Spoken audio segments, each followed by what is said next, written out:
Okay, it's 9 o'clock. Good morning. This is Deschutes County Board of Commissioners meeting, 9 a.m. Wednesday, February 5th, 2025. First item on the agenda is Pledge of Allegiance. Please join me. Pledge allegiance to the flag, of the United States of America, and to the republic for which it stands, one nation under God, indivisible, with liberty and justice for all.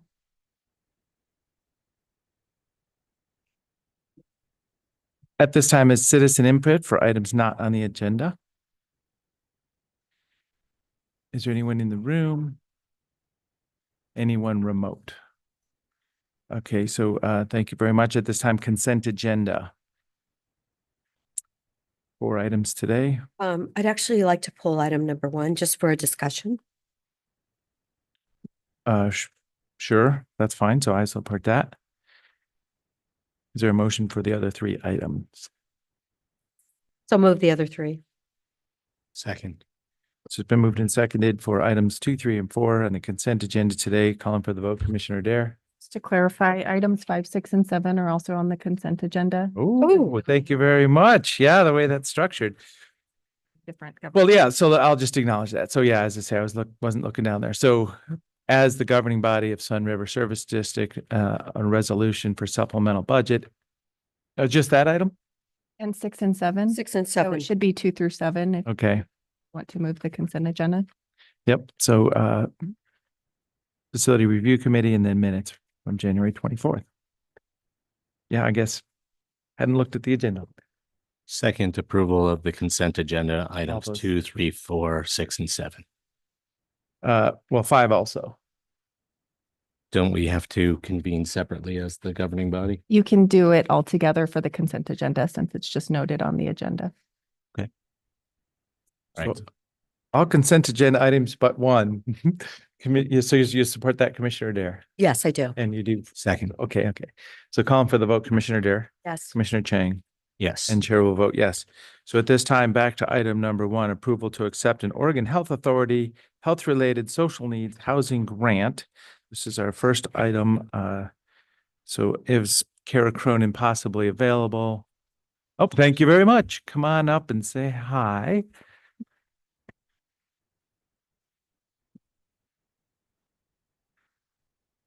Good morning, Commissioners. Morning. Kara Cronin, Intensive Adult Services Program Manager with Health Services Division. Commissioner Dare. Okay, so Mike, what I noticed about this is because I was trying to help someone with housing needs. They needed help with funding their deposit. They were moving. They weren't homeless, but they were on that verge, right? So I make some calls for them. I'm trying to find funding, and I noticed that this on the agenda is called Social Housing Needs Grant. So I'm thinking, okay, there's going to be some housing funds in here for someone in our community. And I know there's lots of people in our community that have horrible utility bills now. They have housing deposits, all those kind of things. And yet, so that's what it said is authorized, real assistance, temporary housing, etc., deposits, payments, utility bills for up to 6 months. That's what the first page says. But then this funding, our funding, the $241,000 is going to fund a new person for $241,624. And then $62,700 is going to cover psychiatric provider care. But I'm telling you, our community needs dollars. I checked with several people. I could not find any funding for people in our community last week. And I'm going like, okay, we're hiring another person, but where are those people that are getting terrible utility bills right now? Where are they going to find funding? I'm going to clarify. So the funding is to support infrastructure. So we can invoice the state for actual rental assistance payments. So the 350 isn't inclusive of rental payments. This is infrastructure for people to support community members and accessing this funding. So it's essentially like pass through. We will pay someone's rent. We invoice the state, they pay us back. But we need someone to administer that. Yeah. So Okay, there's funds beyond these 350,000 correct. available to people who need housing assistance. And this is all insurancy, but this is for open card members. So Pacific Source administers these funds for Pacific Source members and for people with open card, which is just another insurance type, Medicaid insurance type. Those folks will be able to access the funding through us. so they either have to be a Pacific Source person or an open card person in order to get this funding? It's Medicaid funding. For this specific pot of Yeah. housing assistance. And there's Well, other there was no money out there for these people that I was trying to find last week. impact. Yes, That would have been where I would have gone to. yeah, anyway, that's why I wanted clarification on this, because I'm going, I know people are getting awful utility bills.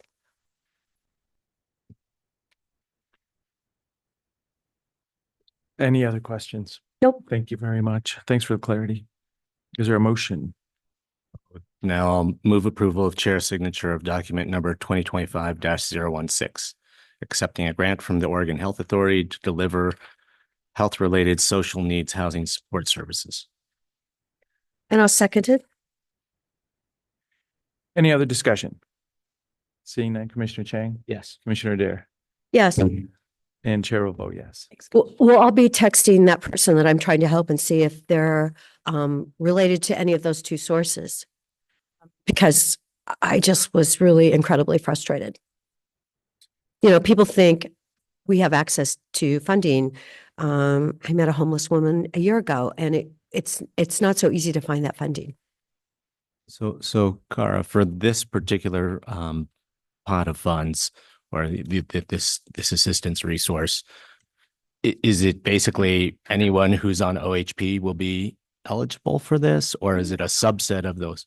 Medicaid is eligible for this. Pacific Source does their pot of the pie, and we're not the only entity that's doing this. There's also Mosaic Medical is accepting this funding, so they'll have another pathway for people, but this is Medicaid funding. Okay, thank you. So that at least for this pot of funding, that's a And there's simple way for us to sort of sort people and direct them towards this potential assistance. Thank you. Thank you very much. At this time, item number 8, public hearing and consideration of a resolution submitting to the electors of the Black Butte Ranch Service District a proposal for a new 5-year local option levy to fund law enforcement services. Mouthful, Commissioner. Hi, good morning. Dave Doyle, County Attorney. This is the time for the board to hold a public hearing and thereafter consider Resolution 2025-002, which will, as you indicate, submit to the electors in the Black Butte Ranch Service District an election on a new 5-year local option levy to fund law enforcement services. As you know, this is sort of a cyclical thing. I think this is the third one that I've been engaged with in the time I've been here. So every 5 years, Black Butte Ranch Service District puts on the ballot for the folks out there in Black Butte, the ability to approve an additional levy that funds law enforcement services. So I will note that the police chief and one of the board members are here today. Should you have any questions of them, or should they wish to provide any testimony when you open the public hearing. At the end of that, though, we would be asking that you would sign Resolution 2025-002. That begins the process to get this to the clerk, to get it published in the newspaper, and then to get it on the ballot in May for the folks out there. This is increasing from a 65-cent levy that will be expiring to 78 cents. And again, if you have questions, the chief and board member are here that can speak to that. So I would suggest that unless you have any questions of me right now, go ahead and open up the public hearing, see if there's any testimony, and proceed from there. And if we could just clarify for the record that we're convening as the governing body for the Black Butte Ranch Service District. Thanks. So acknowledged. So as the Black Butte Ranch Service District governing body in partnership with the Black Butte Ranch Board, this is opening the public hearing on the resolution for putting this proposal for a 5-year option levy before the electors. Is there anybody in the room to testify in this matter? And if you'd like to come join us, please do as a board member or chief out there. Yeah.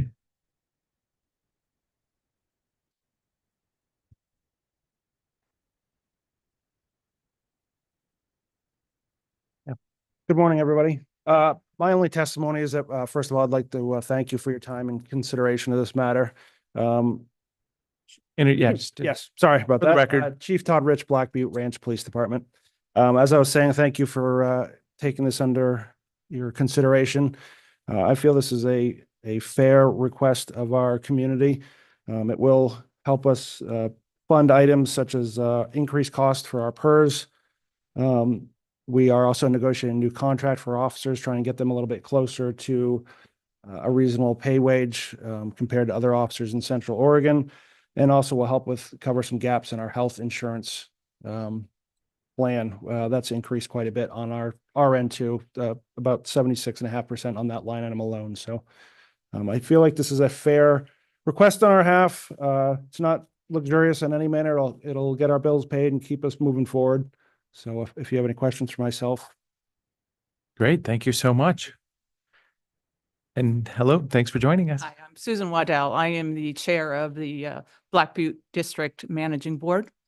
And I'm here to support this resolution and appreciate it if you would approve it. We have done our best to do cost-cutting measures, and so we didn't have to go out for too much more on this levy. But we have reduced from 7 sworn officers to 6 sworn officers in that effort. But we want to continue the same level of coverage that we have been able to provide to our community. Great. Thank you very much. Is there anyone online for this public hearing? Are there any questions from the commissioners or thoughts? My one question is, sometimes when, this is a sunsetting levy that you're going to try to replace. So it's not, kind of brand new to the voters, but sometimes when public entities run a levy measure, they'll do polling in advance or at least some kinds of informal surveys of residents to try to understand, whether the voters are going to support it or not. Do you have you done any formal or informal surveying or polling, or do you have a feel from talking to people in the community about this measure? Since I've been chief and it's only been about 4 months, we haven't done any polling. Historically, this measure has passed pretty well, and Mr. Doyle can certainly speak to that better than I can. So we're confident it should pass. Yes, commissioners, historically, this has passed in the 70 to 75% rate. So one would expect as much, but obviously there's no guarantees. So even if you have a drop off of a few percent because of the increase, you're still probably in comfortable range. Right. And I will make a pitch yet again that I've been making for a number of years here. Hopefully we get a year or two down the road and I would certainly encourage you folks as a governing body and working with the chief and the managing board to consider potentially reforming the district as we did with 911 with a higher permanent rate so that you're not in this cycle of coming back to the voters every 5 years and asking for some additional money. Otherwise, you're going to have to gut your police force. So we have that model. We did it with 911. As you know, I don't believe 911 has had to increase the levy rate since we did that. I think it's still at the historic rate but it gives you that flexibility and it buys you 20, 30 years so that you're not coming forward every 5 years saying we need additional dollars to fund the police services out here. So I just plant that out there. It wouldn't be anything to do immediately, but certainly in the next maybe 2 to 3 years in the middle of this levy, assuming it passes, would be probably the best time to go to the voters out there and see if they'd be inclined to reform the district with a substantially higher permanent rate with assurances as we did with 911 that we wouldn't go anywhere near that top for a long, long time. But this was so that we wouldn't have to keep coming back every handful of years for these additional operating levies. Just a thought. Yeah. Chair Waddell, is that has the board of the district discussed this? Board has considered it. They wanted to get through this levy cycle, and then we will revisit it in a year or two. We've had several conversations with Mr. Doyle about this. Great. Thank you. When our finance folks can help really think about what, what does that trajectory look like? What's a focal point for the rate that could be the permanent rate? So we can help in the finance evaluation of that also. But as I say, that's future. So for today's proposed resolution, any other thoughts, Commissioner Dare? Well, I was just out there Friday night for dinner. So really want to commend you on your lodge. It's absolutely spectacularly beautiful. So it was great, and the room was fairly full. In the middle of winter, at least it wasn't snowing like last year when I went for Valentine's Day and I had to drive home in the snow. So, it was actually snowing. So no, I just wonder, are 6 officers really going to be adequate? I just keep hearing about those people that are out there speeding on Highway 20 coming down off the mountain. I know several years ago, somebody was going 126 miles an hour in their BMW. And I just wondered, are you able to still cover what you need to do for your community? And welcome to the position. With the 6 officers, that does give us nearly full coverage. So we at least have 1 officer on per day. So when time allows, we do try and get out on Highway 20 in front of the ranch. Deschutes County out of Sister's office works out there quite a bit too. So we do write citations out there. I've had a conversation with the new sheriff about some options. Maybe we can team up in some traffic enforcement moving forward too. So there are some ideas out there to try and slow our motorists down in front of the ranch and that whole Highway 20 section. Well, don't forget all the elk that are out there too. And yes, and when you hit an elk, what is it? A Suburban flipped over by, Sisters not very long ago that hit an elk. So I know they want to build wildlife crossings over, but more law enforcement definitely would be helpful to slow that population down. I mean, they get so excited, they come off the mountain and they seem to think that they're at the Audubon or something. Yeah. So anyway, well, good. I'm glad you're here today. It's a 20% increase, but it seems for what PERS is costing, what our health insurance went up, you had no choice but to raise it. Okay, well, with that, we'll close the public hearing on this matter. Any other comments, or is there a motion? I move to pass our is it a resolution? Resolution number 2025-002, submitting to the electors in the Black Butte Ranch Service District an election on a 5-year local levy option to fund law enforcement services. New 5-year local option. Right. Yeah. Second.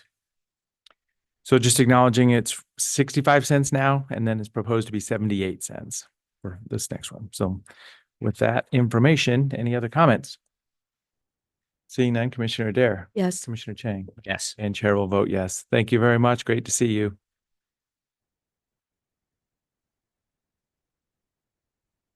Item number 9, award of reconvening as a governing body of Deschutes County, getting in the groove here today. Award of agreement with Parnell Biogas for sole source procurement of landfill gas flaring equipment and startup services. Good morning, Commissioner DeBonne, Chair DeBonne and Commissioners. For the record, Tim Brownell, Director of the Solid Waste Department here for Deschutes County. And this item in front of you is for the award of 2 Parnell Biogas for the sole source procurement of a new landfill flaring equipment and the startup services around that. So there will be 2 motions for you to consider. One is the resolution of support for the sole source procurement, and the other is for the contract with Parnell Biogas. This relates to some new legislation that was put into place in October of 2021, OAR 340-239. We refer to it as Senate Bill 239, which really regulates the landfill gas emissions, both surface emissions, So we are now doing testing of the entire landfill every 3 months to determine if we're compliant with the emissions of particularly methane gas coming out of the landfill. But we also have a responsibility for collecting it and destroying that gas as well. In addition to the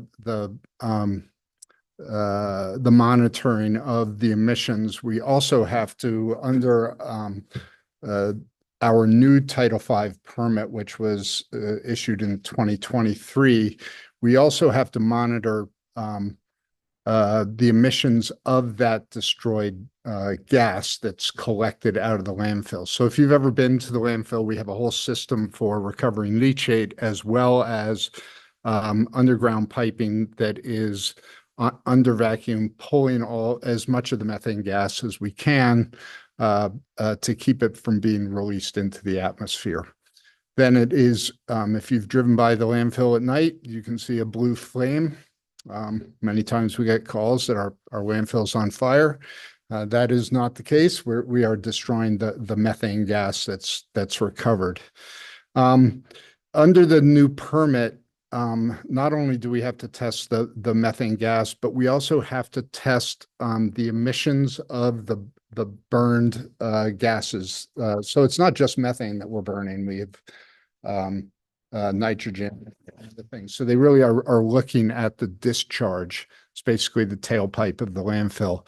That current flare that we have is what's called an open flare. There's no way to test the discharges off of that. So what this permit is requiring is we are going to have to purchase a new flare, what's called an enclosed flare.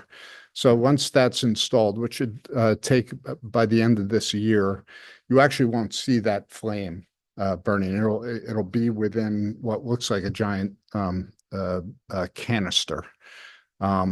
But with that canister, we are able to then do what's called source testing, monitoring of the discharges to make sure that the discharges out of that, in essence, a chimney, are compliant with state regulation. So this is a new condition of our permit. I do want to kind of step back a little bit. Just you know, I know you're aware of our methane gas to renewable natural gas project that we're working on. That project is fully underway. We're expecting that to be online by the end of this year, 2025. If not, then in early 2026, that will actually be recovering that methane gas, and instead of just destroying it, burning it, it will be transformed, cleaned and transformed, and then injected into the natural gas pipeline substation that feeds the city of Bend. That system will have its own destruction mechanism for the gases and the contaminants within the gas, but they will also take, they'll take the existing flare, and that will be a backup to burn off any gases if their system needs to destroy any gases. In addition to that, we will have a new flare if their entire system has to go offline for any reason. It's a significant investment. It's probably, we're anticipating it will only be operating at most 5% of the time, but it's a state requirement that we have to put this in place, and we have to be able to monitor it, monitor those discharges. It seems like a colossal expense for a de minimis use, but we have not been able to, there's no means to be granted an exemption under state statute. So the reason we move forward with a sole source is the current flare that we procured about 8 years ago is a Parnell biogas flare. A lot of the component pieces from that are going to be able to be used with the new flare that we're purchasing.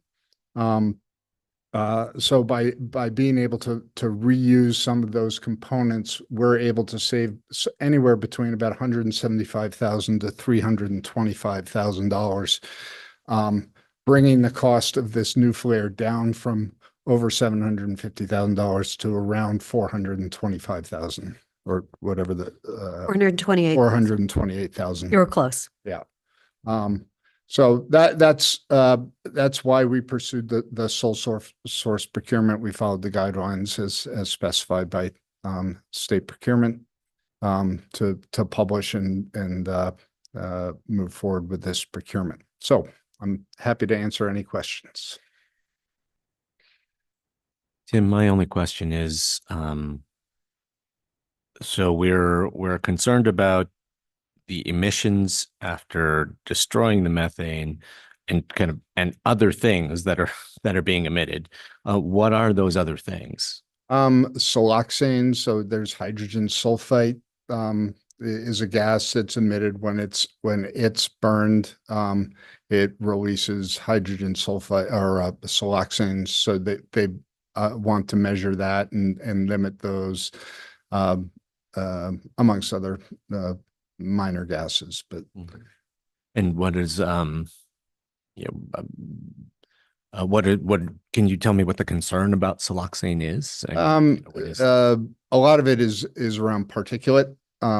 It's smog producing. A lot of these regulations actually are mimicking what's going on in California. So it's more around kind of Prevention smog. Okay. And I would say it's not as pertinent to this part of the state, but it may be a little more pertinent to other areas in the state in which they may have those concerns. But it's a universal bill that applies throughout the state. And we're seeing these types of regulations. EPA has been over the last several years encouraging the development of these types of guidelines. Well, I'm guessing whoever's immediately downwind of the landfill is appreciative that Yes. these things are being monitored. Yep. Yeah. So this is a window of time for a landfill that's going to be closed, but post-closure decomposition for the next 30 years is what Yeah. we're looking at here. Yeah, and particularly in this environment, we are not a incredibly wet landfill, so we're not going to have a high yield and then quick drop off of landfill gas production. It's going to be kind of a long, steady decline after 10. We're going to probably peak production at about 15 years post closure, and then it'll continue. We're going to be having to destroy gas out there for 30 to 50 years.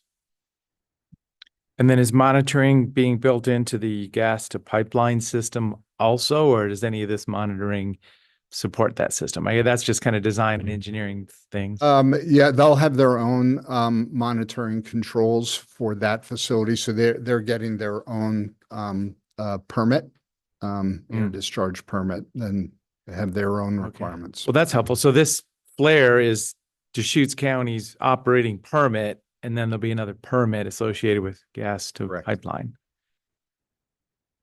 Great. Well, and I know that we did, upsize that flare years ago, and if we're going down the path of working with the same company is the justification here for cost effectiveness. Any other questions? I have no further questions. Oh, we haven't had any calls on any birds dying lately. Has that gotten any better, Tim? No, we haven't. We have pretty good bird control, bird mitigation. We work with USDA on that. So no, we haven't had any complaints of bird passings. Okay, good. Well, and just reminds me, I did go to see that Roosevelt facility up on the other side of the Columbia, and they have multiple generations of reuse, the reciprocal engines, the jet engine, and now gas to pipeline. So they've tried it all. So hopefully, we've got maturity in the market, so we're not doing something that needs to be decommissioned less than what we expect for that long-term engineering effort. Is there a motion? I'll move approval of resolution 2025-003 for the sole source procurement of supplying landfill gas flaring equipment and startup services with Parnell Biogas Incorporated. And I'll second it. Any other discussion? Seeing none, Commissioner Chang, Yes. Commissioner Dare, Yes. and Chair will vote yes. And the second motion, I'll move approval of document number 2024-950, a contract with Parnell Biogas Incorporated for landfill gas flare equipment and startup services. Second. is there any appeal period associated with this? We're doing both today. I don't believe so. I believe the appeal period has already been exhausted. Okay, so this was published previous to this. Got it. Okay, that was, yep. Very good. Any other discussion? Seeing none, Commissioner Dare, Yes. Commissioner Chang, Yes. and Chair will vote yes. Thank you all. very much. Item number 10, Health Services Behavioral Health Reserve Fund Policy. Behavioral Health Reserve.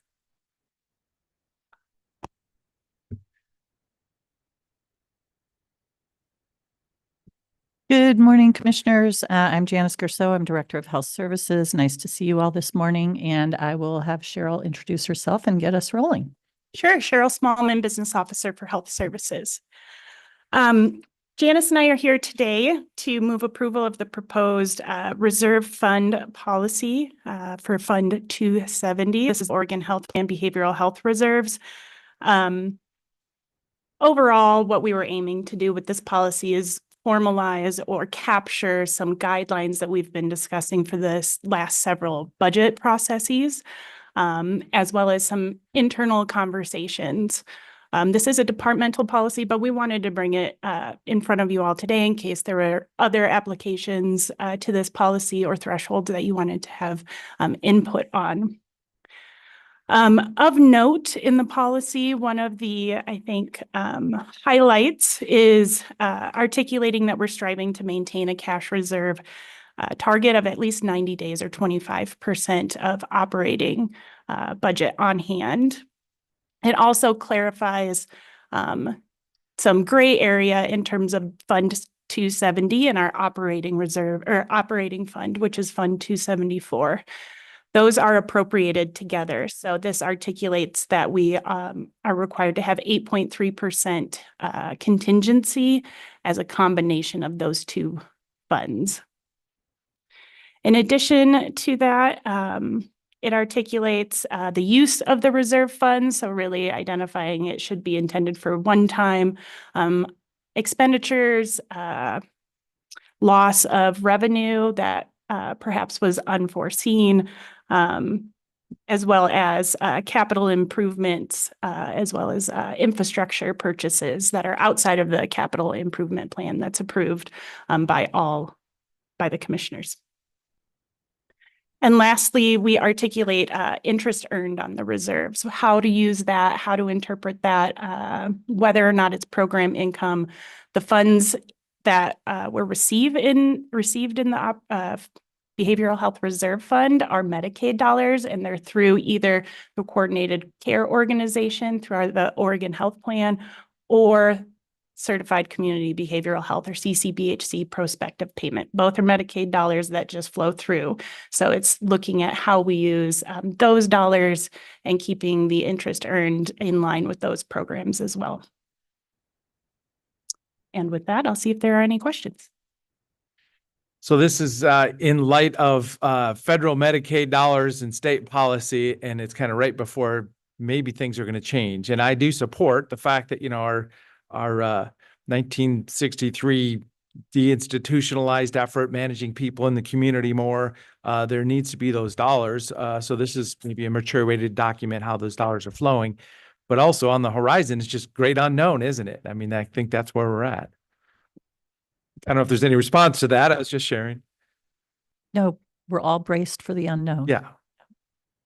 I mean, one of the things I did want to clarify, I mean, we already have a behavioral health reserve. Correct. So this is just kind of placing more formal and clear guidelines around that.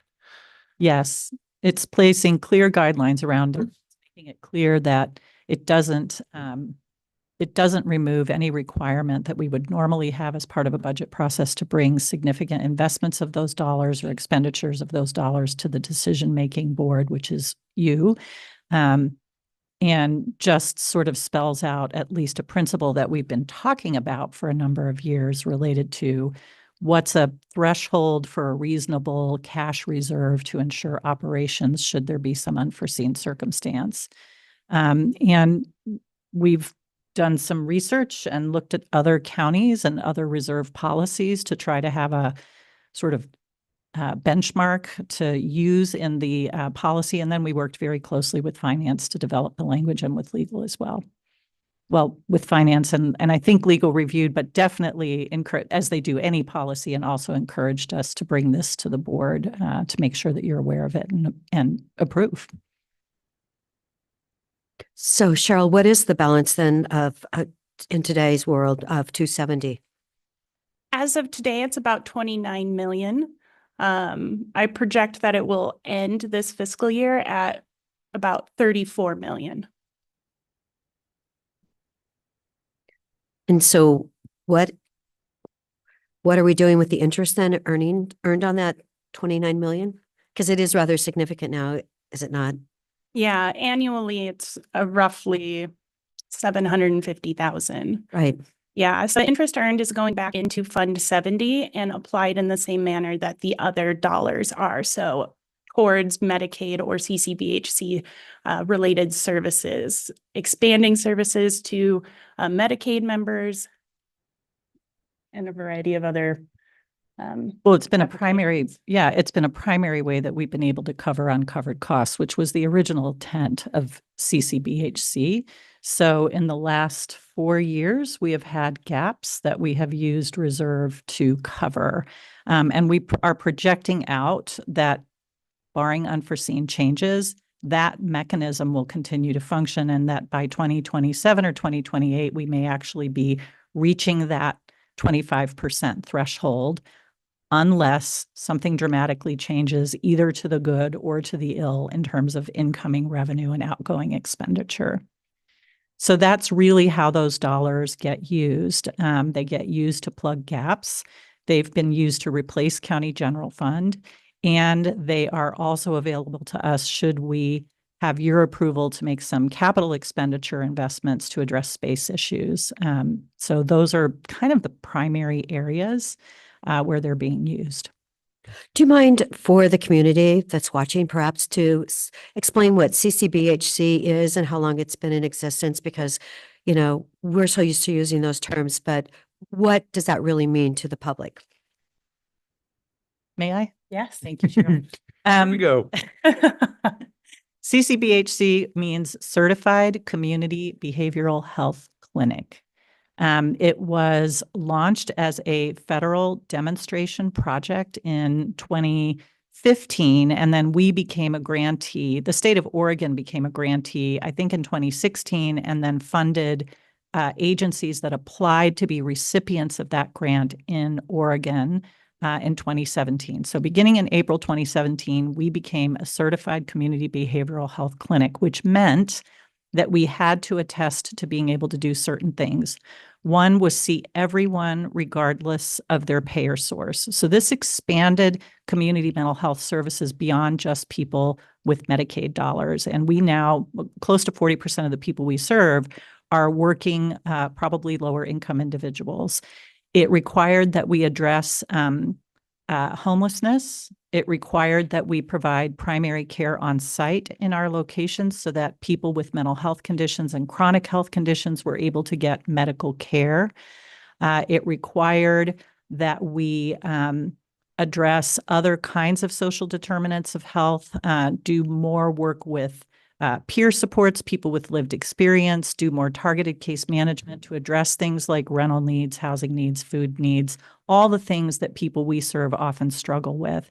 And it also required that we do a lot more work with addressing folks that have been cycling in and out of homelessness or the incarceration system, the justice system.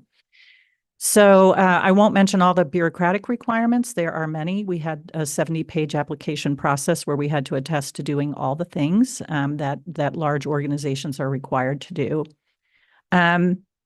Since becoming a CCBHC, we went from limping along, always trying to catch up with need, to having a reserve and being able to invest in expanded services to some of our most high-risk populations. I don't know how much more you want me to say. No, but okay, so we have now $29 million. And all I'm saying is we've been talking about the fact that we have so few beds in Central Oregon and Eastern Oregon. As to repeat, Pendleton, the state hospital closed in 2014. And what do we need? We need secure residential. We need one or two more here. And so if we have accumulated 29 million, I would really hope that perhaps that's going to be able to use for part of the plan that's going on in Redmond. Is part of this money going to be used for that facility that we've been talking about? So any money that we spend as behavioral health, if we have a gap, these dollars fill that gap. So indirectly, the answer to that question is yes. Currently, we have some grant funds and OHA dollars and state dollars that are already allocated for some of the housing projects that we're engaging in. Right now, we are looking at purchasing 2 homes, adult foster homes for people with mental illness, chronic mental illness who need supported housing, and for people with chronic mental illness and intellectual and developmental delays who are often extremely difficult to house. We are also engaged in a collaborative project to set up another secure residential treatment facility. I don't want to use the acronym. Thank you for not. Yeah, that would be a 16-bed facility for people that are seriously mentally ill and need to be in a secure facility, meaning locked. And those that will double our capacity in the region, which is pretty significant. We have one right now, 16-bed facility, so that would double the capacity. And then we're engaged in a project right now that we hope there will be some legislation passing soon that will help us look at establishing or working with partners to establish a treatment facility for children and youth. So how many of those reserve dollars go to those projects? It really depends on what our own budget forecast is. It depends on some of the other needs that we have to meet that are existing ongoing needs, and there are the appropriate services for a community mental health program to provide.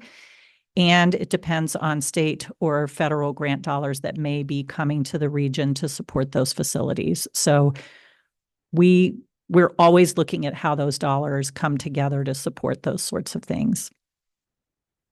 I mean, I would just say I'm really glad.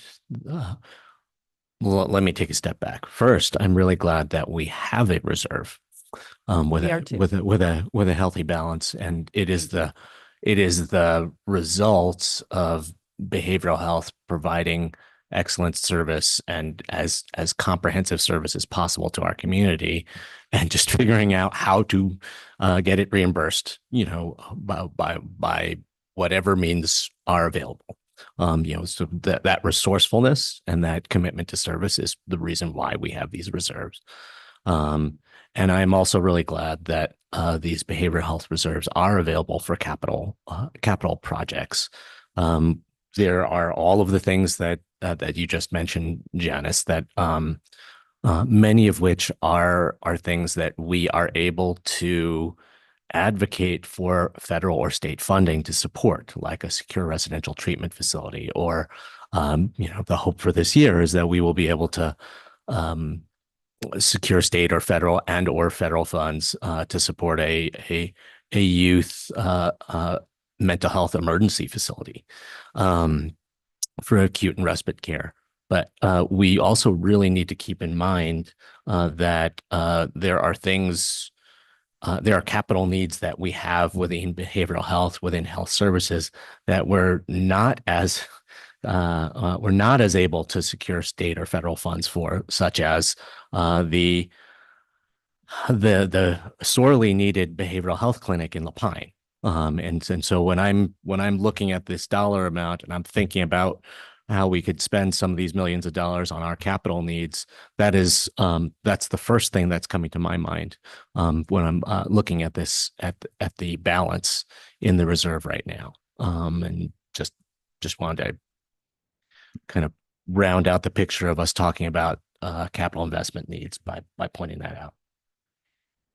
Thank you. So yeah, I support this reserve fund policy. It's good to have a little structure around this. We haven't been in this spot before where, oh, there's a big number there. So let's, put some structure around what the intention of that is. And then also get into the annual budget, making sure the budget committee or, it's just part of the topic during the budget somewhere, I guess. Yeah, I don't know. I guess I hadn't thought about that real clear, but the fact that this is structure for us to maybe make some of those big block type decisions for these funds too. Thank you. And just to kind of put some context around these numbers because they are large, a 3-month operating budget for the existing services we provide now is roughly $15 million. So you take that off of that amount. Our budget gap has been 2, 4, 6, and this year likely to be larger each year. You take that off of that amount.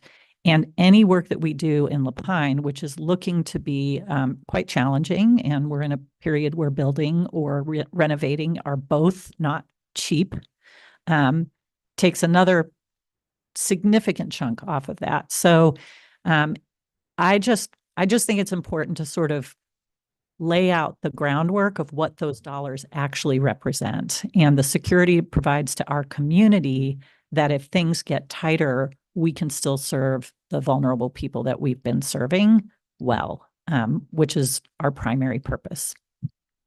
And that's exactly the content we could have in a short segment of our budget discussions, just kind of on an annual basis is exactly what I was thinking. Yeah.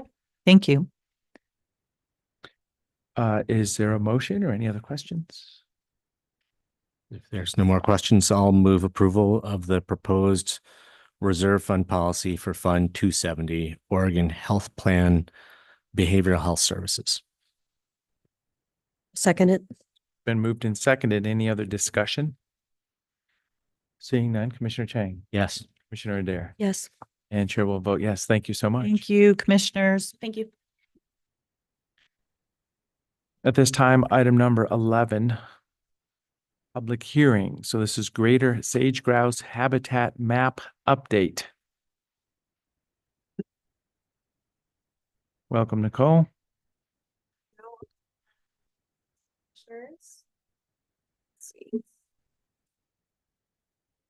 All right, and I believe the chair has the script. So this is the time. Yep, this is the time and place set for a hearing regarding file numbers 247-24-710 PA 737ZC. The hearing is to consider proposed map updates to the Greater Sage Grouse Area Combining Zone. Staff will outline the hearing procedures that will be followed. Excellent. Thank you, Mr. Chair. For the record, Nicole Mardell, Senior Planner with Deschutes County Community Development. So wanted to note the full project website and full record are found at the link here, which is bit.ly/2024 Sage Grouse. Today, the Board of County Commissioners will take testimony and receive written evidence concerning the proposed text amendment.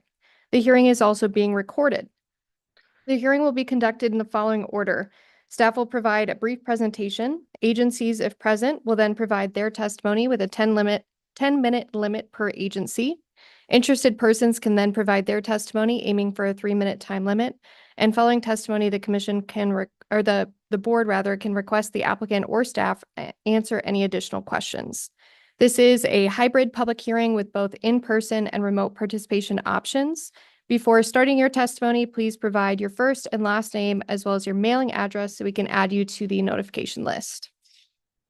For those that are in person, if you wish to testify, please fill out a blue sign-up sheet and submit it to the board's executive assistant, Brenda, to the left of the dais.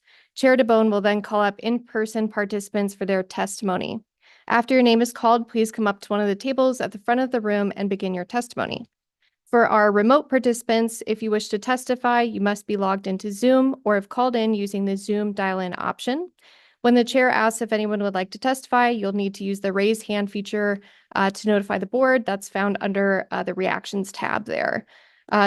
If you called in, you need to dial *9 to notify us of your raised hand.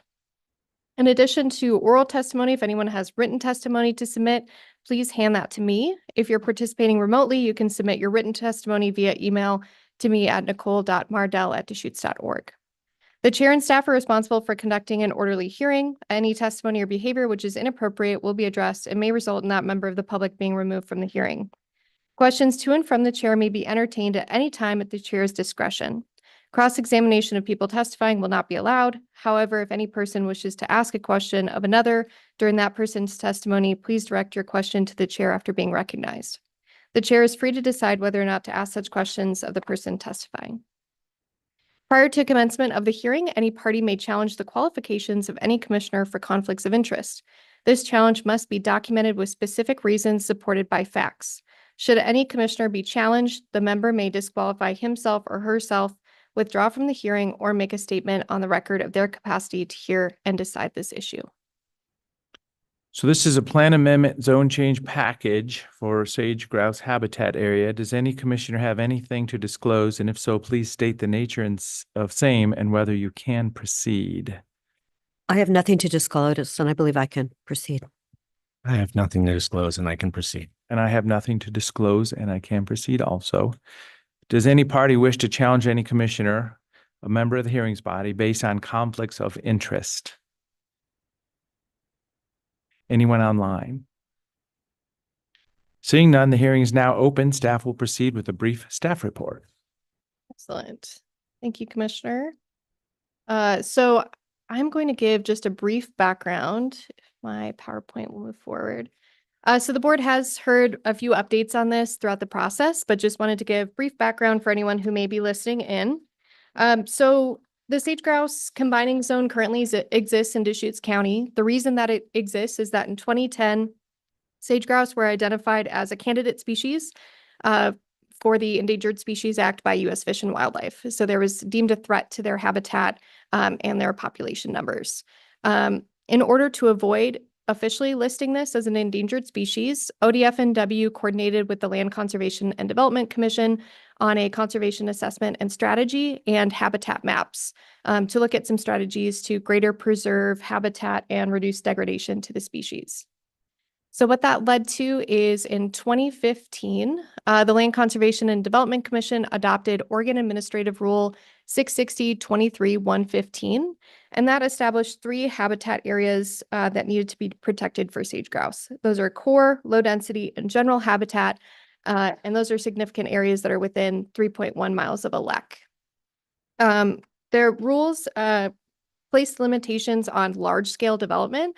So agricultural uses are exempt, things that don't require a land use permit are exempt, but this regulates things like utility. Nicole, Go ahead. could you explain what a lek is for people in the audience that might not know? Absolutely. Yeah, lek is a breeding grounds for sage grouse. So important to their species to be able to continue to breed. And it also includes their strutting grounds. So if you've ever seen a video of a sage grouse doing their strut, I'd highly recommend it. It's very entertaining. Okay, thank you. Thank you.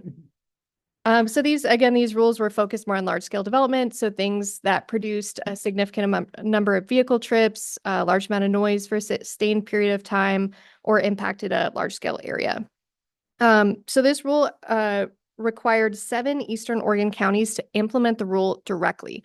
This is quite different than any other Goal 5 inventory. For instance, for our mule deer inventory, that's something that the county has adopted locally. So we have the authority to amend or revise that over time. This is coming directly from the state, so we have extremely limited ability to alter or amend any of the regulations. We did adopt our local greater sage grouse combining zone in 2015, and that was intended for ease of use for property owners. The state maps are at the state scale, so it's very hard to see individual property level information on low density or core habitat. So we adopted that local inventory so it was more clear to property owners if they were in or without this boundary. It primarily impacts land that's in the eastern portion of Deschutes County. So out near, here's the map here, out near Milliken, Brothers, and Hampton area is where you see kind of the most habitat. So I recognize that this is very hard to see up on the screen, so I do have a copy here if anyone would like to look at it. But essentially in 2022, ODF&W started the update process. So it was written into the Oregon Administrative Rule to revise these maps regularly. So they began the process to update these in 2022 using new coloring data and modeling information that they had collected over the years. And they did conduct pretty extensive property owner coordination through 2023, including outreach to Deschutes County Planning as well. They had a process where property owners could contest the maps, but made it very clear that, a property owner couldn't just say, hey, I don't see sage grouse on my property. You had to actually provide a biological study or biological data to counteract what ODF&W had produced. So in Deschutes County, what we see in terms of the change is an overall reduction. You can see the overall boundary is shifting slightly southeast. There's actually a removal of the general habitat that doesn't exist statewide anymore, just due to the fact that they had that more detailed coloring data about the core and low density sites. So that no longer exists in Deschutes County as well. And there's just a slight shift to the core and low density habitat areas. Overall, we're seeing a reduction of about 27,000 acres or so. So a slight decrease in population in Deschutes County, or in that mapped habitat area in Deschutes County, rather. We're seeing about 70 properties that are non-federal, so privately owned, state or county owned, that are remapped from low density to core. So they'll be subject to more extensive regulations, and 32 that will be remapped from core to low density. So they'll actually have less restrictive requirements for large scale development. And overall, we saw just a kind of a property swap. We saw about 180 or so properties being added in, 180 or so taken out. With that, wanted to note that the maps were adopted by the Oregon Fish and Wildlife Commission in December of 2023, and the Land Conservation and Development Commission, as they needed to update the map in the Oregon Administrative Rule, they had their public hearing on January 23rd, so just a few weeks ago. The county did send a Measure 56 notice on their behalf to properties that were impacted by the changes. And at that public hearing, there were some public comments, but they were directed primarily at Grant County. Grant County had some newly mapped area, and they previously weren't included in those 7 Eastern Oregon counties. So that was the focus of the conversation. So LCDC did vote to unanimously adopt these updated habitat maps, but they held off on some of the definitional changes that they were planning to include, which pretty much addressed that Grant County issue. Now that LCDC has adopted these maps, we're required to hold our local hearing to update the Greater Sage Grouse Combining Zone map. But as I mentioned previously, we have quite limited local authority on this matter. As they are adopted, if a property owner came in today, if our map didn't match the one that the state has, it would automatically default to that state map. So the goal of the local hearing today is really to get these maps to be consistent with each other to reduce confusion to property owners. Wanted to note that we did get two public comments rather. I received one that was general opposition to the regulations. I did speak with that property owner after they submitted their comment and let them know that their status actually isn't changing. So they're in low density and will remain in low density. So they found that to be satisfactory. And we also did have an inquiry just about the state hearing and the process related to that Measure 56 notice.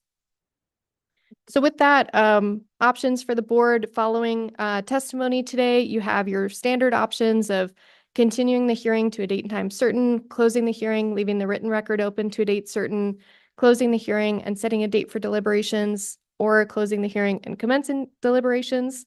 But our recommendation today as staff, as this is a bit unique, would be to close the hearing following testimony, deliberate, and conduct first and second reading of Ordinance 2025-001 in your packet by emergency.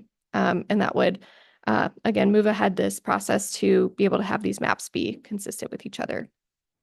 So with that, I welcome any questions. Nicole, I have a question. in our packet, it said that there were 180 tax lots, 11,124 acres that will be removed. But then it said, well, 188 tax lots will be added. So how many acres are in the 188 tax lots? I couldn't quite figure it out from the chart up above. That's a good question, Commissioner. I don't have that data in front of me. I did get a specific kind of table from our GIS analyst. But yeah, overall, it was just kind of a shift in the size of tax lots. We're seeing an overall decrease, even though 180 is being added in, 188 or so is being taken out. I know. I was like, is Yeah. it the same? Yeah, that's what I was curious. And then it said 32 tax lots, which is only 3,600 acres, were remapped from core to low. So anyway, I just was wondering. Yeah, good question. I can research that Well, information and okay, well, I know it doesn't change what we have to do today to match the state, but it was just something I was wondering about. Nicole, my first question was about the public comments. So thank you for giving, you already answered my question about the kind of the nature of the public comments and then the opposition. My second question is just, it's not unrelated to what we're talking about, but I would just like to get an understanding at the high level, big picture about how sage grouse are doing in this part of their range. We are, this eastern portion of Deschutes County is really about it's the farthest out piece of habitat that they have when you look at kind of the stronghold in Eastern Oregon. So if we're kind of on the edge of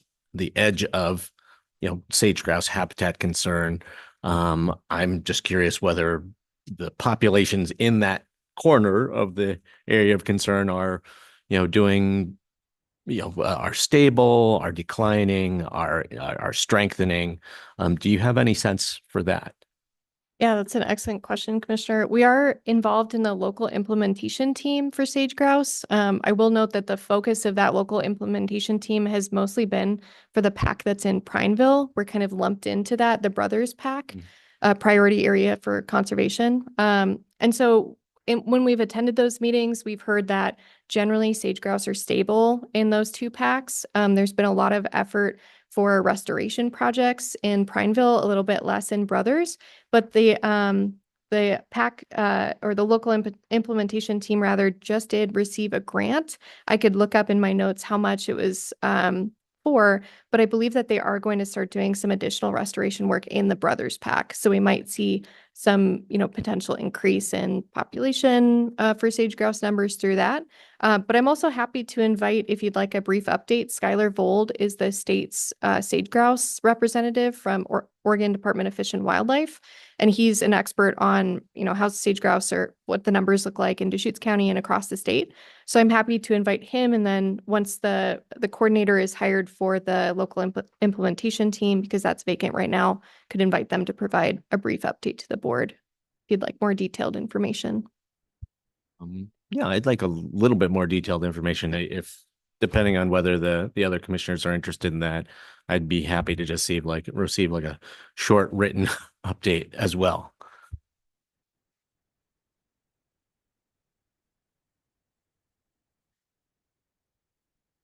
Oh, I mean, if there's somebody who wants to come in and tell us the great opportunities of saving the species, I'm not opposed to that or written. Yeah, so I'm just saying. I mean, you mentioned that this fine tuning of these maps is based in part on, tracking radio collared birds. So, I assume that means that if they still think that there's this amount of, core habitat, that there's a reasonably strong population in that core habitat. So.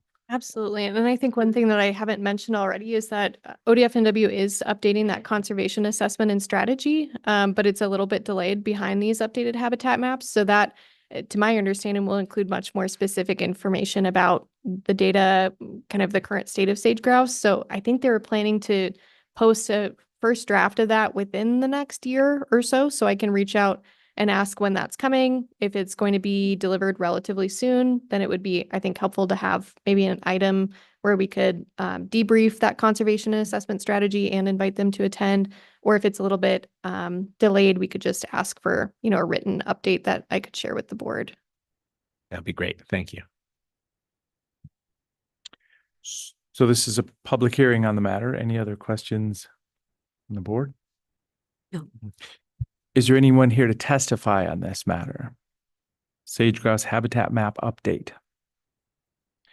Is there anyone online? Nice tight package today. Nobody's here. So with that, we'll close the public hearing. This is an update to the comprehensive plan. And so when we say zone change, this is as overlay zone, I guess. Yeah. Help me understand that, because Yeah, so it's a zoning map amendment because it's one of our combining zones. So it's the Greater Sage Grouse Area Combining Zone. So we'd need to amend it on our official zoning map, which will then be on dial. and then Measure 56 notices have gone out. Tell me more about that. I mean, Sure. Yeah. So we mailed the Measure 56 notice on December 4th on behalf of LCDC and Department of Land Conservation and Development. I did get about 10 phone calls from property owners just asking questions, because if you've ever received a Measure 56 notice, it can be pretty hard to go understand. ahead and explain that real quick. So that's, a zoning or a land use associated with your property that may be affecting development opportunities or, Sure, absolutely. terminology. Yeah, so due to this map update, due to some of the properties being added in and some going into that core designation, which is more restrictive, there is a limitation on property development rights. So as part of that process, when the state does rulemaking, or if we did rulemaking locally, that reduce the potential for property development, we're required to send out what's called a Measure 56 notice, which clearly explains that property rights could be restricted by that regulation. And, it's your time to testify, and also that you could seek, compensation for that loss in your development potential. So we sent that on behalf of Department of Land Conservation and Development. They reimbursed us for that, of course, but we are the keeper of the assessor's data where we could have mailing addresses for property owners. So that was mailed. I can look up the specific number, but quite a few property owners. And we received about 10 or so phone calls. Most folks were just trying to understand, for a lot of them, their property status wasn't changing. So they were just wondering, is this an opportunity to rehash some of the regulations? LCDC noted that wasn't in the scope. It was only the map change, and then they were contemplating some minor definitional changes, basically to just refer to these maps. But they weren't contemplating any change in the actual on the ground, restrictions. So that was the majority of calls that I received, and then just some folks who were curious about the state of sage grouse. Great, thank you. Nicole, I'm just curious where the Roth East Ranch is. That was the second in line for our landfill site. It looks like it's still here in the middle, maybe? Tim's behind me. I did look at this. I want to make sure that I have the correct one. I know. Understanding that it's south of Milliken, no. in that low density habitat area. So somewhere in here. It's for the record, Tim Brownell, Director of Solid Waste Department. Yes, it's still in the low density habitat. The core habitat now comes right up adjacent to the Roth East property, within probably 100 yards or so. You can see that. I don't know how to point it out on a map, but it's this parcel right here. Okay. But there's that dark green circle in that area, and that's Milliken. It's just Southeast. Yeah. southeast of that. Yep. You'll see it's shaped kind of like, I don't know what state that is, but yeah, it's still just out. Southeast of Milliken. Okay, so it's still, but it's in the low density. It's in low density, but Just adjacent outside. to core habitat. Okay, thank you. I was just curious. Okay, so the public hearing has been open and closed on this topic. At this time, is there support for deliberations and getting to a possible first and second reading. Sounds like we need to do this, yes, as an emergency because if someone comes in, the state, we will default to the state map. If there's not a lot of discretion here, then I see no reason not to proceed right to deliberations and first and second reading. Okay, well, with that, yeah, is there a motion then? So move. I mean, I guess that was our deliberation, so now we're ready for motions. So you're moving first and second reading by title only Right. To by adopt the- emergencies. Yes, to adopt ordinance number 2025-001 by emergency. Second. It's been moved and seconded. This would be the readings of it. So at this time, calling for the vote, Commissioner Adair, Yes. Commissioner Chang. Yes. And chair votes yes. I would just acknowledge that a little surprised that we're proposing by emergency today, but I do support the fact that it's a package that's pretty mature and complete, and it is aligning with the state map.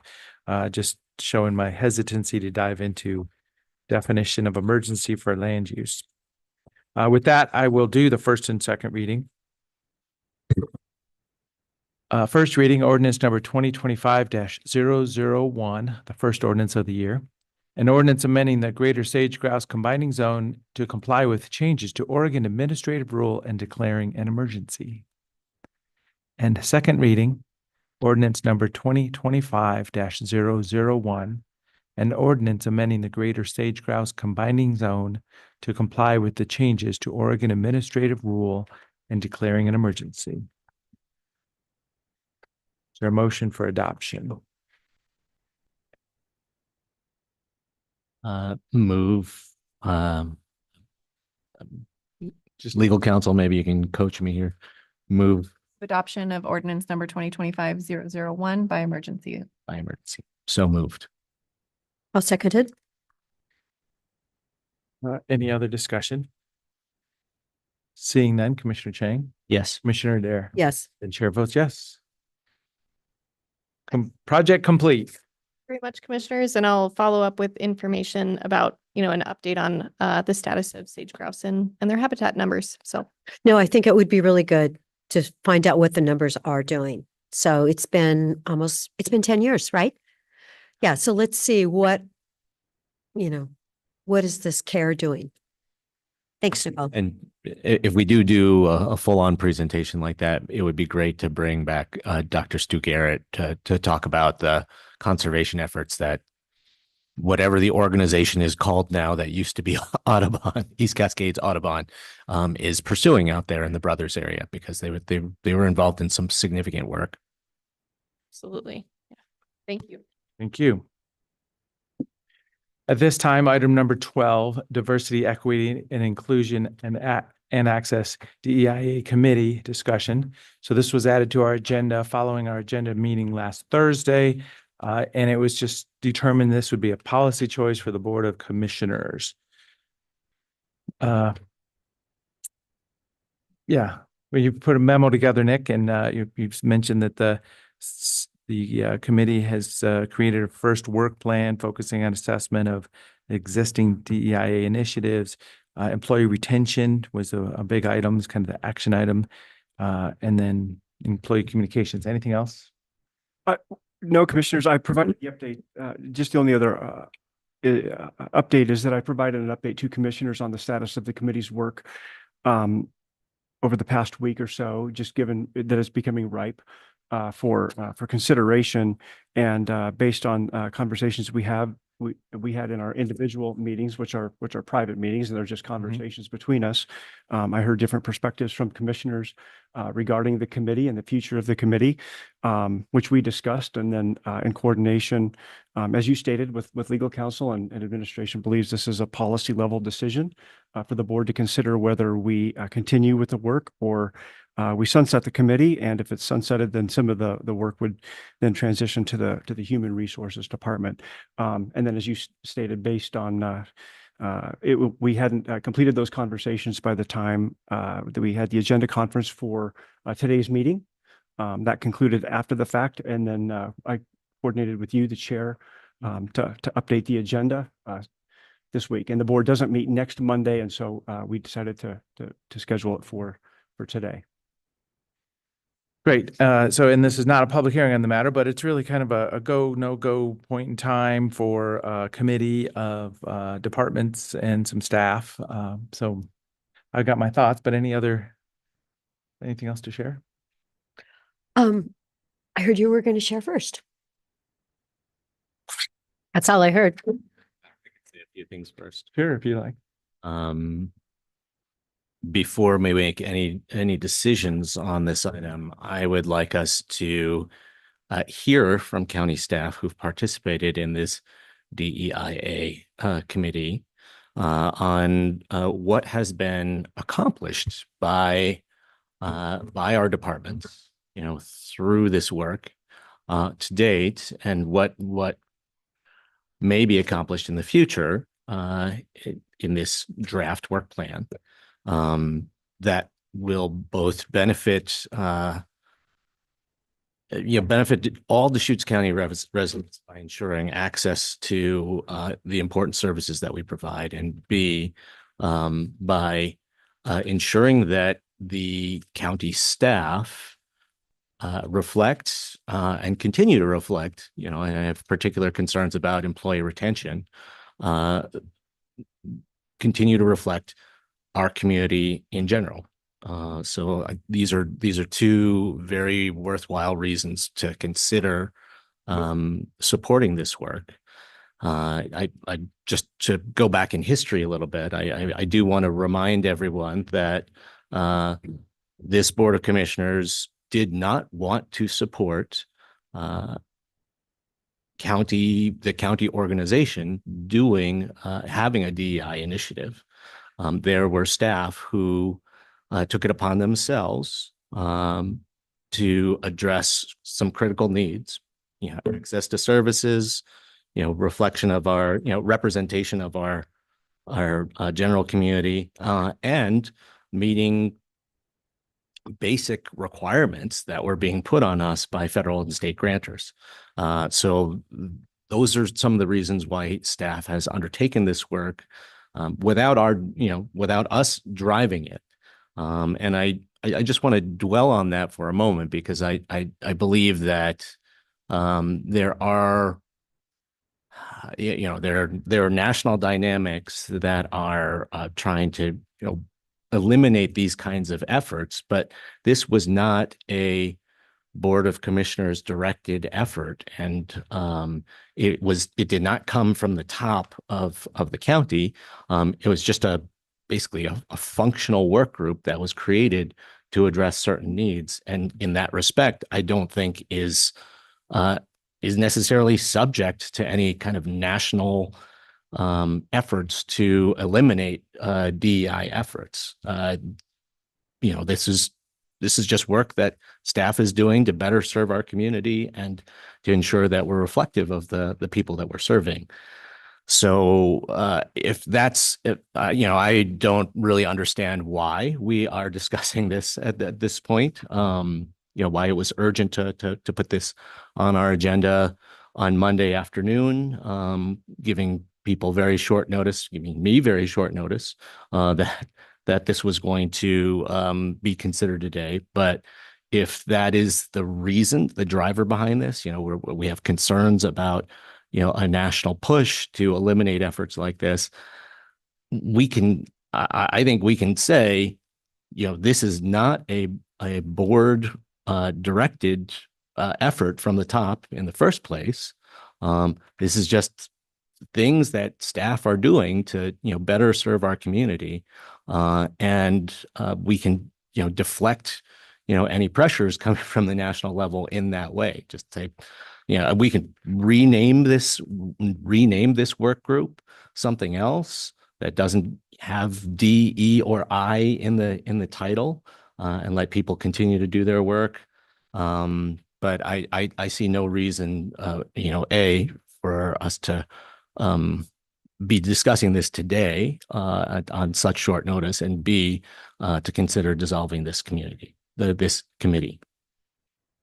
Thank you very much. So there was a request to have staff speak on this. I'm not supportive of that. Would you be supportive? No, I think we heard from, Yeah, so we'll proceed. we heard from a lot of people. Well, I guess, I would like to make sure that anyone who's watching today, community members, media, understand that, some of the considerations that staff wanted to offer to us have been outlined in this letter that the three commissioners received in detail. And I'll do my best to represent some of these considerations during this discussion. Okay, well, so as I say, we've got goals and objectives to Deschutes County. We're here to serve everybody in the county. I'm wearing my Love All, Serve All pin, and I didn't know this was going to come to a moment like this months ago when I'm like, oh yeah, well, this is what we do. This is why I do it. Enhancing the lives of citizens by delivering quality services in a cost-effective manner. We just had our one-day, full-day retreat annually. We're not proposing change in the words in our goals and objectives. The motto and the mission of Deschutes County, provide solution-oriented services, cost-effective and efficient, support and promote Deschutes County customer service every time standard, continue to enhance community participation, proactively welcoming residents to engage with county programs, services, policy deliberations. These are all in our goals and objectives. We publish this every year. Prioritize recruitment and retention initiatives to support, sustain, and enhance county operations. So, I mean, as a technology person, I think of the impedance mismatch when you hear like an 8-ohm speaker or a 4-ohm speaker for the audio files or something. It's like we're having a hard time finding the common ground on this, and it's odd to me. So, yeah, I mean, I'm supportive of not having 4-hour billable time across departments in the focus of how can we, as I say, and it's tricky to use any words around this, so I'm not even going to use anymore. And then, as I say, we got 90 emails. I checked right before we came, 90 emails, or a few of them were phone calls, which is wonderful. Please engage. I've heard everything, and I'm taking it in. So government policies and services that are inclusive, effective, and accessible to all residents. I support that. No one can be discriminated against because of age, sex, gender, disability, etc. I support that. Reflect the capabilities and vibrant community that lives here today. I support that. So I mean, saying, why are we even having this discussion, which maybe is Commissioner Chang's conclusion? County is obligated to ensure disparities and are addressed and that all citizens are served in a way that meets their needs. I support that. A diverse and inclusive community that attracts businesses and talent, which boosts the economy. So I don't even see disconnect per se. So, well, let's talk about what this committee has helped to accomplish. This committee has helped to accomplish improvements in language access for non-English speakers to county services so that we can genuinely serve 100% of our population.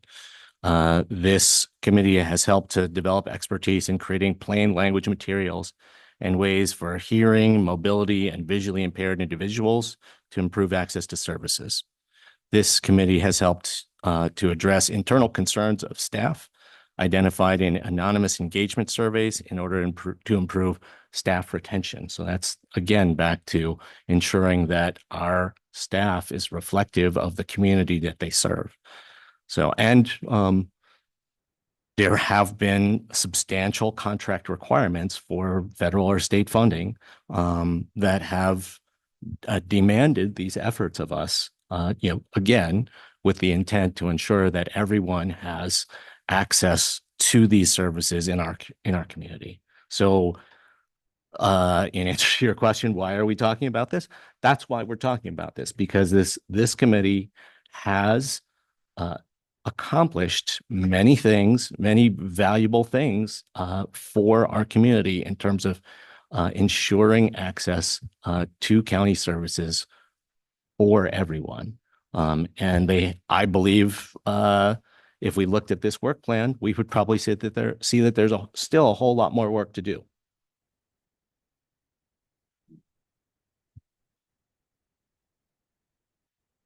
So as I say, if we're going to get to a vote or however we want to proceed, it's. I can say a few things. Okay. It really sounds like what's been going on out here with this group should really actually be happening within our HR department, the HR department, which lets us know what's happening, how long people have been staying with Deschutes County. I know that we used to have a retention of like at least 9 years people were serving, you know, most of the things you just said, these contractual requirements by the federal government are now gone. Last night I was reading the Wall Street Journal, and of course, what did they say about DEI? They said universities are suspending research projects. They are canceling conferences, closing offices in a volley of orders from President Trump's banning diversity, equity, and inclusion across U.S. government. These directives have to do with money. And, you know, you're saying rename it, but honestly, it sounds like it should be in our HR department. It should have been there before. I know we clearly worked on having Spanish language speakers when we were talking about COVID. That was something that the county always worked on. So I feel, you know, we're doing something, we're following the precedent from the top. And normally, as we heard today, the state was in charge of our map for the sage grouse, and the federal government is in charge of a lot of funding that comes to Deschutes County, and I would hate to lose it.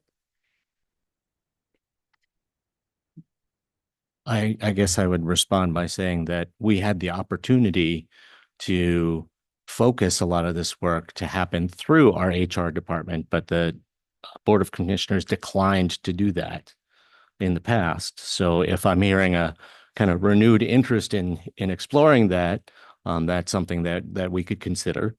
But on the question of ensuring access to county services, the HR department does not know how to do that as well as the direct service provision departments of the county. So I don't,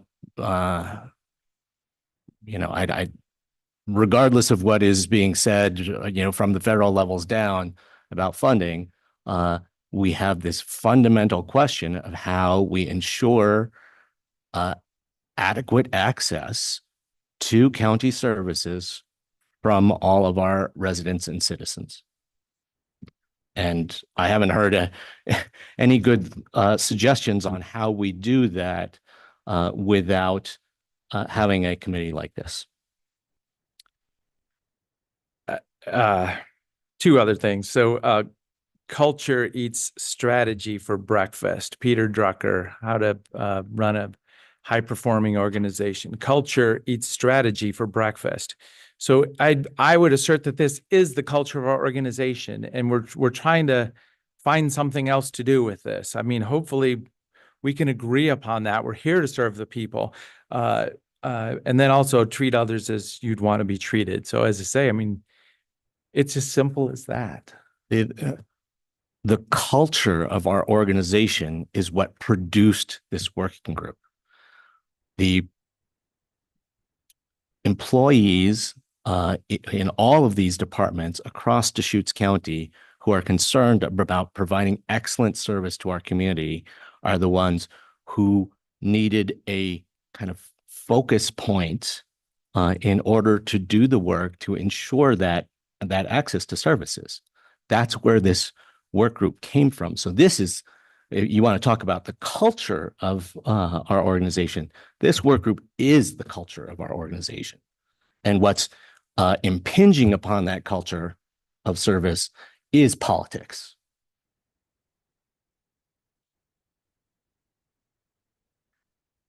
So is there anything else to be said here? Gee,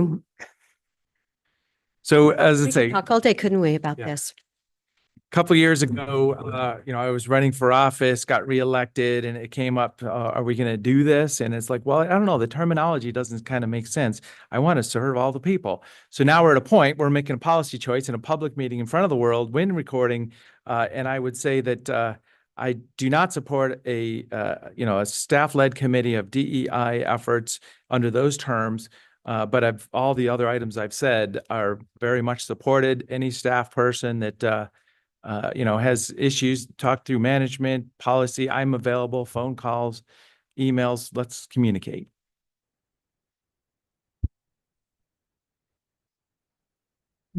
Yes. So, Would you like to let staff? well, let's would you make like it to a, let staff make some comments. no, thank you. We've gotten lots of comments from the community.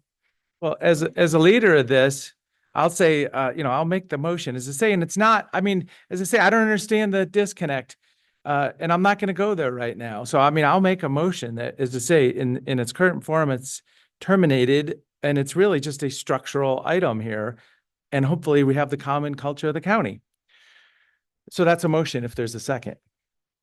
I'll second it. So it's been moved and seconded. Any other discussion? Clearly, I'll be opposed. Seeing none, Commissioner Dare, Yes. Commissioner Chang? No. And chair votes yes. So now we've made that decision. Thank you very much for joining us today, and keep communicating.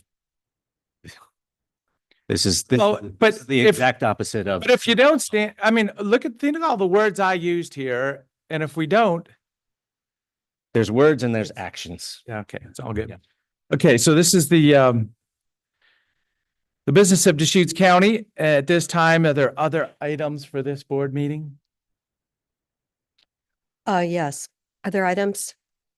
I would like to propose that we do a resolution appealing on behalf of the entire county, Senate Bill 762, the wildfire hazard map.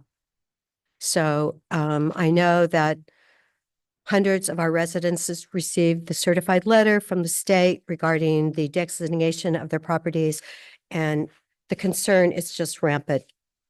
So Well- I believe that this is an important proposition. So, I mean, I absolutely support having a discussion about the wildfire map, because people are just like, we've seen a lot of push and pull on that right now. So what can we do to get I don't know if we want to have a public hearing or just, an outreach, education session or a community meeting on the fire map to get people going. I've seen people respond very directly on that, and then also learn a lot more. And they're like, oh, I just need to do my fuel reduction on my property. So I don't see it as, I see there's a huge education opportunity before I would come to the conclusion that we wanted to, make a resolution opposing it. There is a property by property appeal process available to people. There's a hotline available for people who want to complain about their classification. I see no need for us to do more than share that information with anyone who wants to appeal their classification. I would like it to be on the agenda next Wednesday, if that's possible. Well, yeah, so let's talk, I support doing action on that. So Nick, you can help us out, whatever procedure we might want to do. So, because I'm getting emails directly at me, they're why like, don't you stand up, Commissioner? And I'm like, well, it's education. There is a gross lack of understanding in our community so about this education. policy, The words I just- about the relationship of these maps to people's insurance coverage and premiums. the problem is the gross award of your property if it's high risk, and the value, and you're trying to sell your property. So now this has really affected people's, their main asset of their life, their house, and what the state did. So I can understand what people are incredibly frightened and discouraged, and they feel like, something is really not right. And I believe that we need to discuss it next Wednesday and give those people an opportunity. I would encourage you, if you want to have a discussion about this, to Commissioner Chang, I've had plenty of discussions about this. let me finish. No, I really wanted to finish myself. It's not Did right. finish. No, I didn't. This is not a positive thing for our citizens all across the state. If we're going to have a discussion about this, I would encourage you to contact the State Insurance Commissioner, Andrew Stolfi, who can explain the dynamics of the insurance industry, what is happening to people's coverage and premiums, the relationship to these maps. Commissioner, Maybe as part of the presentation that you have here in front of the Board of Commissioners. would you want to be involved with a kind of a structure and agenda of a meeting like that? Commissioner Chang? I don't think it's necessary. to have that meeting, So the but answer is if, no. if it's, You'll critique us about how we want to proceed, but Yeah. you don't want to be involved. well, I didn't hear a definitive decision that we were going to put this on the agenda. If So I it was is going asking- to, if it is yeah. going to go on the agenda, I will participate in Because you can add value to it. development of the That's why I'm agenda. asking you that. Yes. Thank you. But Okay, so, until I hear that Yeah, that's a fine. majority of the board wants to put it on the oh, I do. agenda. I do. Okay. Thank you very much. I think it's, And I think it's really put important. it out a couple of weeks so that we can adequately prepare. And as I say, I'm And get the supportive people of who that too. actually need to speak, who actually have some understanding of this issue, to be here. Oh, thank you, Commissioner Chang. I'm glad you clarified that. So on other items, I was able to attend the Civil Air Patrol graduation, Amelia Earhart Award last night. So, yeah, with the tension in the room, I'm just giving updates of everything I have. And then also, COIC board meeting on Thursday night will be the first one of the year. We're going to be selecting the chair and setting the group, a couple new elected officials to be at that seat also. We do have an executive session today, but let's take. I have an. Oh, yeah, I'm sorry. Yeah, please. So the local public safety coordinating council met yesterday. We received extremely powerful testimony from a young woman who, a justice involved individual, who had challenges with addiction, repeated cycles of contact with law enforcement, and was granted a downward departure from Judge Ashby himself, who happened to be at the local public safety coordinating council meeting, and just gave an incredible story about her journey of getting to treatment, pulling her life together, getting custody of her daughter back, and basically explaining how, with the support of parole and probation and the rest of the justice system, she was able to get clean and make her life work again. I would encourage my two fellow commissioners to watch basically that first 20 to 25 minutes of the local public safety coordinating council meeting to witness that, and also to just reflect on the way that the county services that we provide to people, literally save lives on a regular basis. That's exciting. Thank you so much for sharing. Is there anything else? Oh, as long as you're recognizing that from the local public safety, I wanted also to acknowledge what M Perfectly does and the people that they work with. And, they've had 20 people that have graduated from their program to date. It's an amazing program. So thank you to Ashley Smith, who runs that program. I think it's outstanding too. Yeah, and Perfectly was one of the partners that was mentioned that's involved with the Justice Reinvestment Program. Great. Yeah, no, she does amazing work. Anything else, Nick? No. So as I say, at this time, we have executive session scheduled following this regular meeting. Yeah, so let's acknowledge we're going to go into executive session and then just take a 10-minute break is what I'm thinking. Then we'll go ahead and read the announcement. Yep. The Deschutes County Board of Commissioners will now convene an executive session pursuant to ORS 192.660. The specific authorization for this executive session is ORS 192.660 subsection 2E, which allows the board to meet in order to discuss real property negotiations. Designated staff and the media are allowed to remain during the executive session. However, the media may only report that the board met in executive session and the identified basis for meeting in executive session. Recording devices are not permitted. No final decisions will be made in executive session, and at the conclusion, we will open the doors and invite the audience back to the meeting. Great, thank you. So as I say, we'll convene that executive session in 10 minutes, and then when we're done, we will acknowledge it's over. Thank you.